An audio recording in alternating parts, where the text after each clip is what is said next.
تم بولو 2-4 معتبر آدمیوں نے تو گواہی دے دی ہے، اب تم نے ان کے سامنے بکری چرائی تھی۔ چودھری صاحب نے کہا صاحب جی یہ سب جھوٹے ہیں، میں ان سے بھی زیادہ معتبر 40 گواہ پیش کر سکتا ہوں جو یہ بیان دیں گے میں نے ان کے سامنے بکری نہیں چرائی تھی۔ صاحب جی جو جواب پسند آئے، صاحب جی کو جواب پسند آیا، اس نے چودھری کے دادا کو رہا کر دیا۔ محترمہ نے یہ بھی کہا ہے کہ اس قسم کے الزامات سے پاکستان بدنام ہوگا۔ سبحان اللہ، پاکستان کیوں بدنام ہوگا؟ چوری چودھری کرے اور بدنام چودھریوں کا ادارہ ہو، ایسا تو کبھی دیکھا نہ سنا۔ ہندوستان میں حوالہ اسکینڈل، چارہ اسکینڈل، خدا جانے کتنے اسکینڈل سامنے آئے جن میں وزرائے اعلیٰ وزیر اعظم تک ماخوذ تھے، لیکن ملزم سمیت کسی نے بھی یہ نہیں کہا کہ ایسا مت کہو ورنہ ہندوستان بدنام ہوگا۔ جاپان کے وزیر اعظم پر بدعنوانی کے الزام میں مقدمہ چلتا ہے تو جاپان بدنام نہیں ہوتا ہے، بلکہ اس کی نیک نامی میں اضافہ ہوتا ہے کہ اس ملک میں احتساب کا تصور موجود ہے۔ مگر محترمہ کا یہ لطیفہ یہیں ختم نہیں ہوتا۔ کہنے کے بعد کہ اس قسم کے الزامات لگانے سے پاکستان بدنام ہوتا ہے، انہوں نے خود 1997 کے الزامات میاں نواز شریف پر لگا دیے، گویا پاکستان کی بدنامی اس وقت ہوتی ہے جب الزام محترمہ بینظیر پر لگے، میاں نواز شریف پر الزام لگے تو اس سے پاکستان کی نیک نامی میں اضافہ ہوتا ہے۔ تمہاری زلف میں پہنچی تو حسن کہلائی، وہ تیرگی جو میرے نام سیاہ میں تھی۔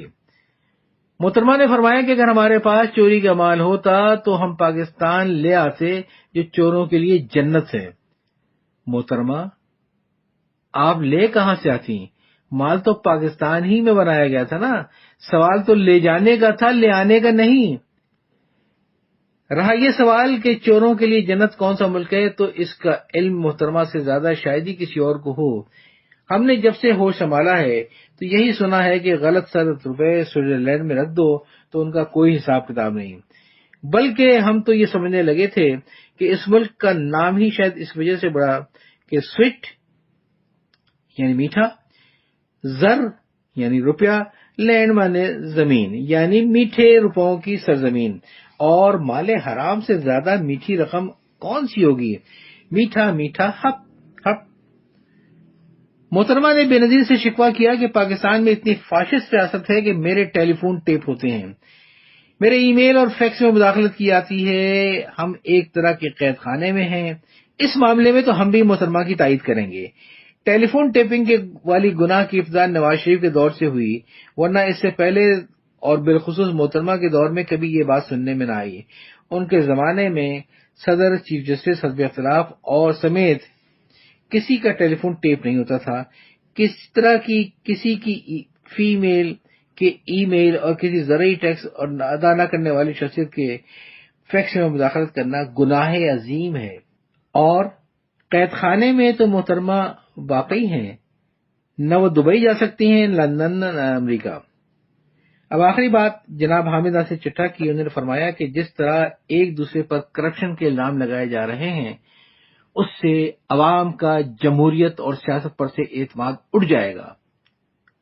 ظاہر ہے اگر یہ اعتماد اٹھا تو سب سے زیادہ چبن چٹھا صاحب ہی کو ہوگی، کیونکہ نوابزادہ صاحب کی طرح وہ بھی اور کچھ ہوں یا نہ ہوں جمہوریت اور سیاست کے چودھری ضرور ہیں۔